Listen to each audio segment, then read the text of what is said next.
Panthers football returns to Uptown Charlotte on Friday night. I'll tell you what to look for against Cleveland right here on Locked On Panthers.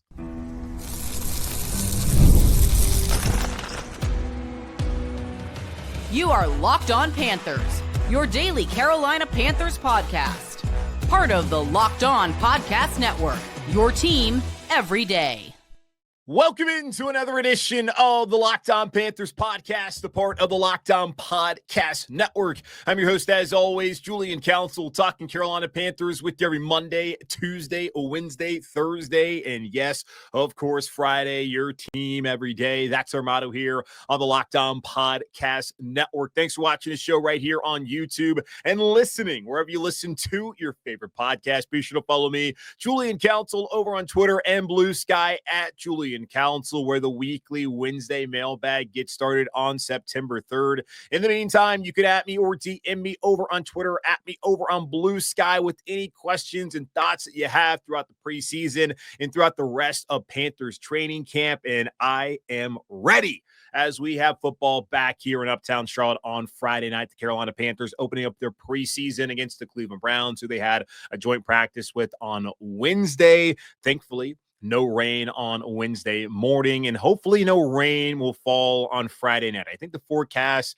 has some rain earlier in the day, then I believe that it will be gone by time kickoff is, but go follow Brad Panovich from WCNC, WX Brad, I believe, over on the socials. He is the weatherman in Charlotte. He knows what's going on. He always has your forecast for all that going on. So you guys go listen to Brad Panovich. Don't listen to me, but I think it might be clear by time. But let's talk about some things I feel like we should be watching, at least what I'm going to be looking out for on Friday night as Panthers face off against the Browns in their preseason opener. Number one, it's got to be Bryce Young, right?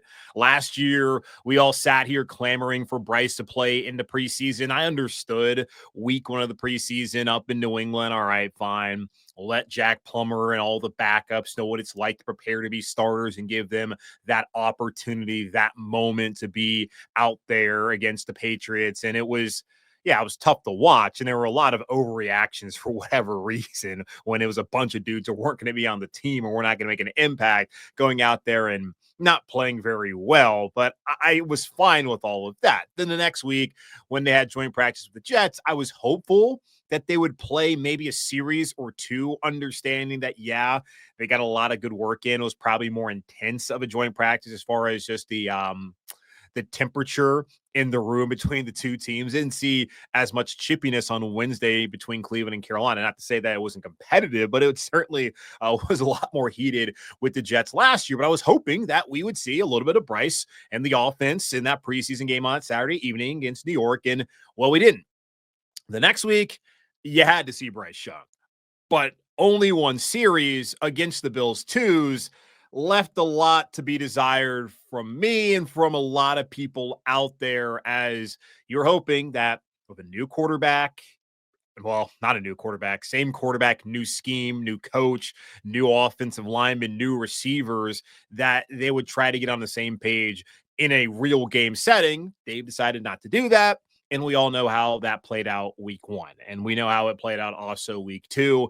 And then what followed after those losses against the Saints and the Chargers and the performance that we saw from then QB1 and now QB1 Bryce Young. So it seems pretty clear that Dave Canales went back and evaluated the decisions that he made last year during the preseason and opted to not make the same. You could call it a mistake. You could not call it a mistake. Either way, it didn't work out for Carolina as things began. Now, things have worked out so far based off of the second half of the season, but didn't appear to be the right decision, or at least the right results that everyone was hoping for. They did not play out there weeks 1 and week 2. He's evaluated it, and he's decided that Bryce Young and the starters, at least offensively, I'm imagining defensively as well, will play hopefully 8 to 12 snaps, which could be one series. And if the series is much like the one that they played last year in Buffalo, we're going to see them for only one series, and that is it. I personally would love for them just to go 3 and out just so we can get another look at them. But yeah, I'm not expecting to see a lot about Bryce and that offense. But when we do get to see Bryce Young in the offense, being really nice to see what they're able to do out there in an actual live game setting. I'm expecting that Cleveland's going to be playing their backup defense, but Bryce Young, the offense, like that clearly is the top thing to look out for, as we have only really seen Bryce, I mean, only a couple of times in the preseason. I forget what Frank Reich did, but we did not see him last year under Dave Canales. Number two, I'm looking at Corey Thornton. I'm also looking at Shemar Bartholomew. I'm also looking at Lathan Ransom. Why? Because those are three young players who have an opportunity to show Dave Canales, show Dan Morgan, show the entire organization that, yeah, we're good here as far as depth goes defensively in the secondary, which is still a big question heading into the game on Friday night. And I think Dan Morgan made it pretty clear on move-in day a couple of weeks ago for training camp that he wanted to give these young guys an opportunity, and that, yes, they would always be open to who's out there. And Dave Canales even mentioned this, that they're evaluating their own players, but also they're evaluating all the other 31 teams and what players that they have and who could possibly outside this building come in and help out this team. And that's a part of their job, certainly, to do that. But they're giving guys like Corey Thornton, the undrafted free agent out of Louisville, and Shemar Bartholomew, who effectively had a redshirt season. He was picked up off of the waiver wire after roster cutdowns last year, and he did not really play until that final game of the season when Caleb Evans went out. He came in and he played the end of that game against the Falcons, but it was not really him out there. And Dave Canales said he wanted to allow him to learn the scheme and not be asked to do anything. And really that was what happened last year. Then Lathan Ransom, of course, is a rookie. So he's never played an NFL game until Friday evening. All these guys have an opportunity to show that you do not need to get anybody else if you're Dave Canales and if you're Dan Morgan, the rest of the organization, that they can show that they are the guys worth sticking with. Now, a lot of questions, certainly. If JC Horn goes down, do you trust Corey Thornton and Shemar Bartholomew to step into his spot? Probably not, because we haven't seen Thornton, really haven't seen Bartholomew. But at some point in time, you got to develop the guys on your roster and have them ready to go. And Dave, when talking about Brad Idzik getting an opportunity to call plays during training camp practice, that they're a developmental organization, not just with the players, but the coaches, this goes with all of that. If you are truly about development, then you're going to get Corey Thornton and Shemar Bartholomew to a point where you don't need to add in a veteran presence there at corner. If you bring somebody in, it's going to be like a Chris Barnes. You're not bringing somebody to come in and to start. You're going to have them to be a backup. And if anything, I would want to know who's going to be the backup there to Shaw Smith-Wade, because he's somebody who does not have a ton of experience, and he's stepping into kind of a similar role as Damani Richardson, where he's projected to be a starter and for the first time really be a full-time starter in the league in his second year. And where's the depth behind him? So those depth pieces in the secondary, important game for them and for the organization to evaluate what they have and whether they need to go out there and add somebody else. Number three, Tetairoa McMillan, the 8th overall pick in the draft, have to be looking at him. I know we may not see Bryce Young very long. I'm curious to see how long he plays, considering that he is a rookie. And Andy Dalton's a backup quarterback. So if Andy's going to be out there, I'm assuming Andy Dalton's going to get to play a little bit on Friday night, why not keep T-Mac out there and get him some valuable reps with a veteran quarterback who can move the ball down the field? And yeah, you want to have, of course, the continuity of him and Bryce. You're getting plenty of that on a day-to-day basis at practice, but why not have him work with Andy and the second team as well, especially if Hunter Renfrow is not going to play, which I think is the expectation. Yes, you're going to get Jalen Coker opportunities. I think Jalen probably get opportunity at the ones as well. And you're going to want to get, I suppose, and you're not going to want to hear this, David Moore an opportunity, and Jimmy Horn Jr. You want to hear that one, an opportunity. Why not keep Tetairoa McMillan out there as well? So I'm interested to see how much he plays outside of the ones, if at all. Number four, special teams battle. Considering that it's just preseason, there should be plenty of punting opportunities and punt returning opportunities, rather, for Raheem Blackshear and Jimmy Horn Jr. And an interesting look there on the unofficial depth chart. We'll talk about that momentarily. But kickoffs probably less so because, again, it's preseason. And once you put in the Jack Plumbers and the Shador Sanders of the world, you're probably not going to be seeing a lot of scoring. But that is still something that we'll watch play out. So probably not as many opportunities for Trevor Etienne and Rico Dowdle, and potentially also Jimmy Horn Jr. and Raheem Blackshear to return kicks tomorrow night. Now, kickers should get an opportunity with Bryce Young and A.D. Dalton running with the ones and the twos respectively. So I would expect that we'd see Matthew Wright and Ryan Fitzgerald being able to kick off, also being able to attempt extra points and field goals. As Dave Canales said, he wanted to see that competition go into games, and having Bryce play and having Andy on the roster so important to be able to evaluate all the offensive pieces, but also to get the kickers out there and give them an opportunity to where, like last year, wasn't really the case because they could not move the ball in that opener. And really in the second game, you want to be able to see how that plays out in a game setting. So having Andy and Bryce play, that will certainly help as far as the controversy goes here in Carolina. Then the last thing I'm looking at there's still plenty of other things, but the last thing I'm going to mention is the depth there on the defensive line. Shai Tuttle, he's battling for a roster spot after taking a pay cut. Cam Jackson was drafted in the 5th round. Have not seen a ton of him so far. Jaden Crumedy, remember him? 6th-round pick from a year ago, had an ankle injury, barely played last season. He's out there. Jared Harrison Hunt, the undrafted free agent from SMU, he's actually gotten around with the ones a couple of times. All those guys battling for a roster spot. I'll throw LeBron Ray in there as well. And they're going to probably get a good amount of snaps on Friday night. So who can stand out and solidify their spot moving into the second week of the preseason as Carolina goes down to Houston? I want to see how that all materializes, and trying to crunch the numbers. You're going to have Derek Brown. You're going to have Ashawn Robinson. You're going to have Bobby Brown III. And you're going to have Turk Wharton. How many more defensive tackles are you going to keep on the roster? Is it going to be 5? Is it going to be 6? Is it 5 guys battling for 2 spots, 5 battling for 1? Well, it all starts on Friday night, as preseason games, as Dave Canales said, are going to matter as far as the competitions here on the roster ahead of the 2025 season. The unofficial depth chart came out on Tuesday evening, and a couple of things that stood out to me, a couple of things I think that you also should not be all that concerned about. And I think you'll watch that play out on Friday. We'll talk about that here in just a moment on Locked on Panthers. Ever wish managing your money felt easier? With Monarch Money, it can. Whether you're growing your savings or planning a big purchase, Monarch puts you in the driver's seat. It's like having your own personal CFO, giving you full visibility and control over your finances. Monarch Money is more than a budgeting app. It's a complete financial command center. You can track all your accounts, investments, and spending in one place. So in addition to managing your money, you're also building wealth. I've been using Monarch Money for the past few months, and it's been a game changer for me as I've managed my money throughout my summer of travels. Take control of your finances with Monarch Money. Use code LOCKEDONNFL at monarchmoney.com for 50% off your first year. That's monarchmoney.com, code LOCKEDONNFL for half off your first year. The unofficial depth chart for the Carolina Panthers ahead of the preseason opener against Cleveland was dropped on Tuesday evening, and I'm sure there were some thoughts about what it was. And I didn't even see it until I got to practice on Wednesday. I'm holding up the little roster card they gave us for the joint practice. And I was just looking at it, and I was like, oh, that's interesting that player is there, when clearly from everything I've observed, they're not a 4th stringer. So it's unofficial for a reason. Like, they put it out there. I don't even know why they put it out there, quite honestly.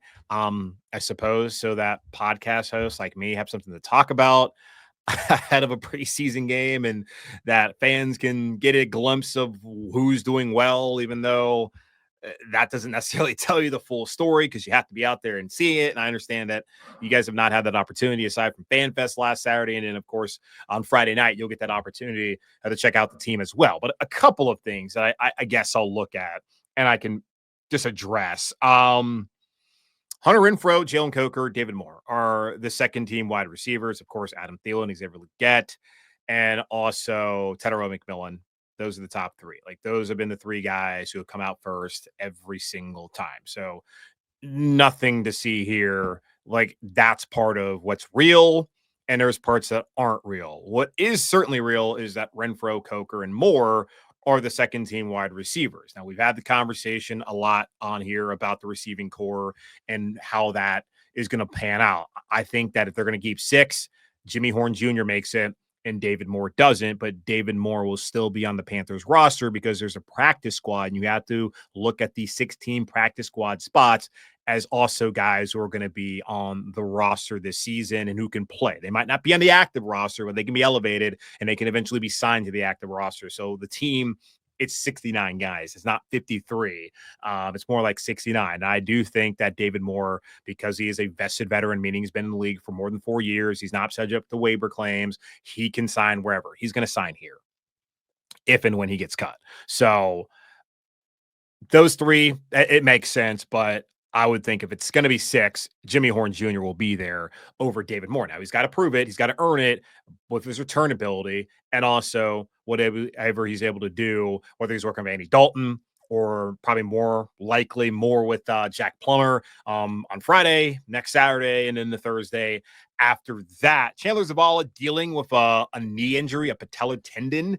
Does not appear to be as serious as the one that Rashawn Slater is dealing with out there in Los Angeles for the Chargers. Glad he got his money, by the way. That's a tough situation for LA. But Ja'Tyre Carter is a backup right guard.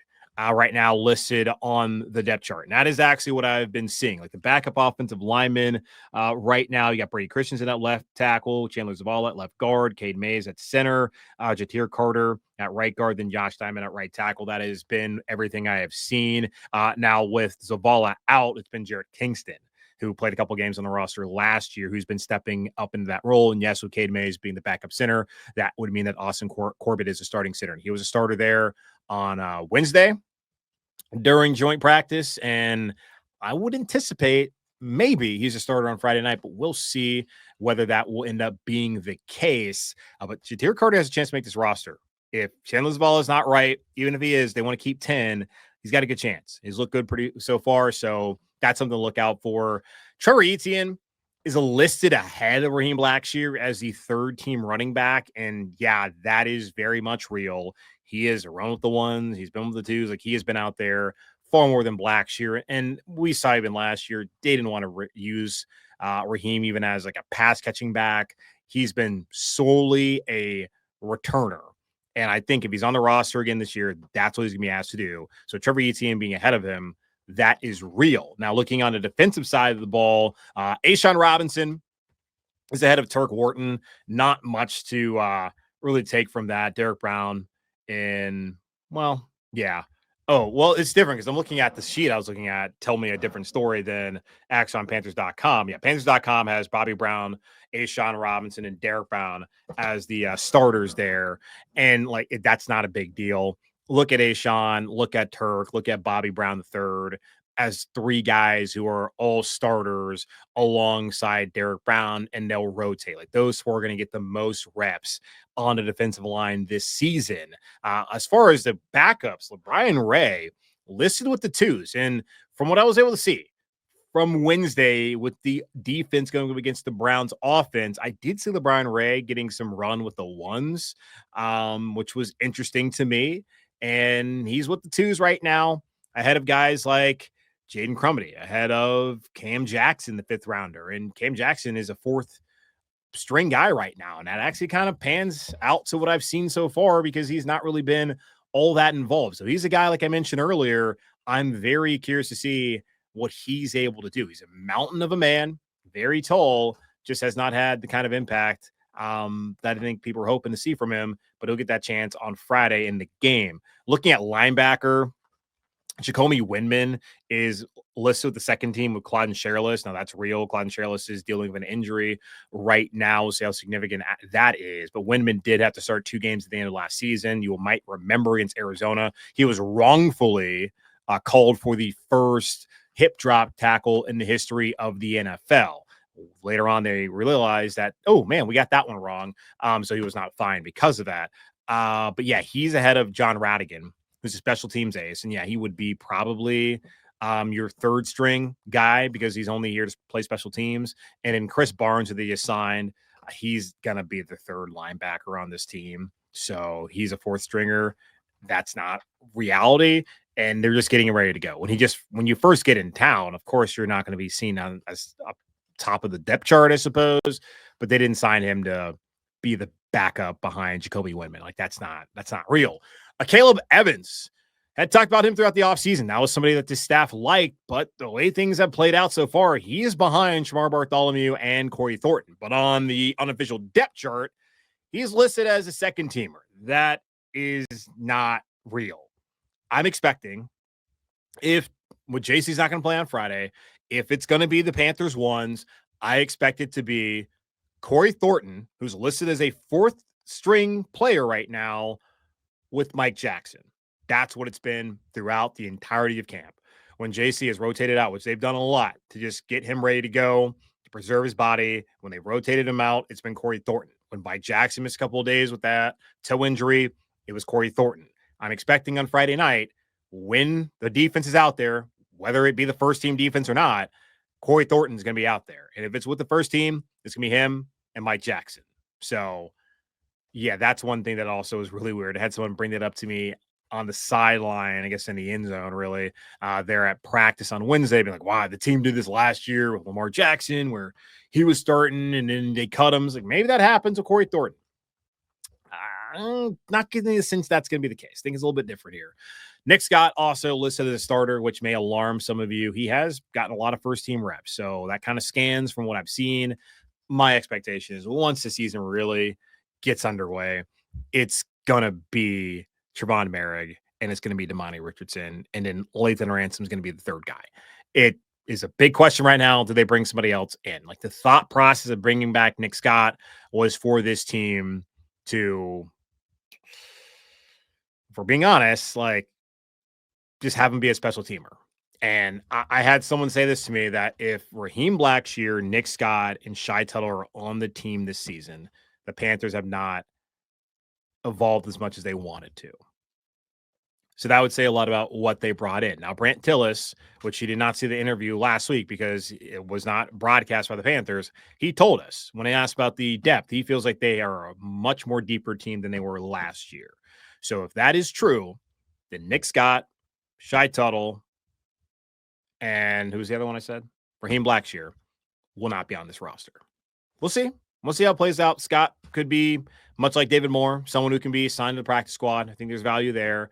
But Blackshear, hard for me to believe that he's going to be around.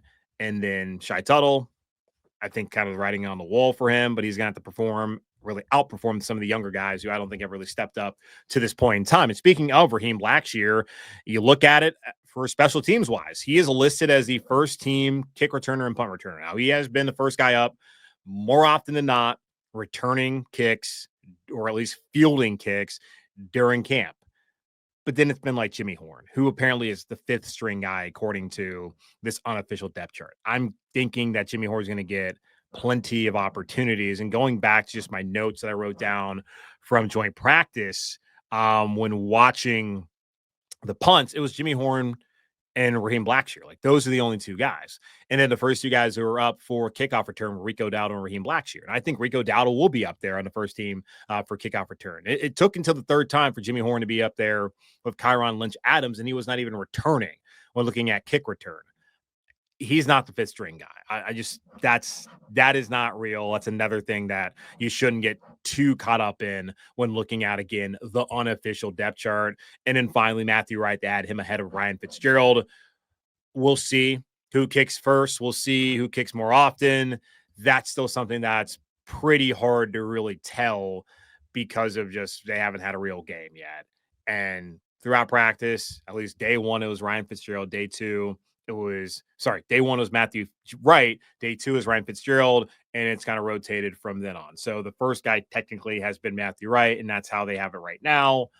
But we'll all find out on Friday night who truly is the guy who is the first team kicker and where that battle goes following the opener against Cleveland. But football, again, is back in Uptown. I cannot wait. We'll talk more about that here in just a moment on Locked on Panthers.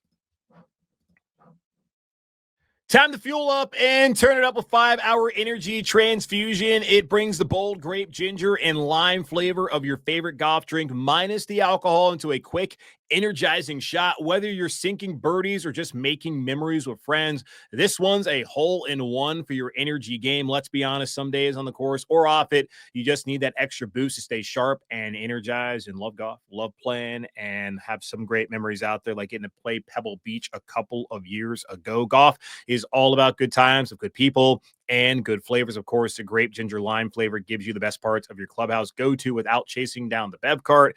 If you go to 5hourenergy.com today, that is the number 5hourenergy.com. You can use my promo code LOCKEDONGolf to receive 20% off your order. This offer is only valid until September 30th on one order and cannot be used with other promotions. The code is not good on subscription orders, whether you're meeting up with friends or trying to turn 18 holes into 36.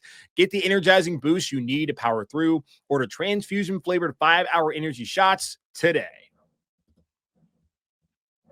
Happy to finally have Panthers football back in Uptown on Friday evening. And just PSA for the preseason. I know everybody wants to see this team have success this season. Lord knows I want to see it as well. I got to sit here and talk about it.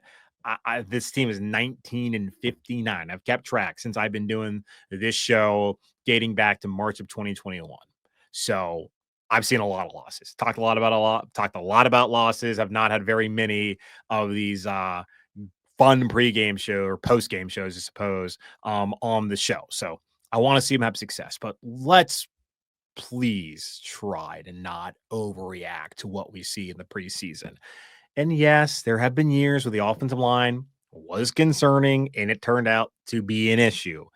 You got that one right.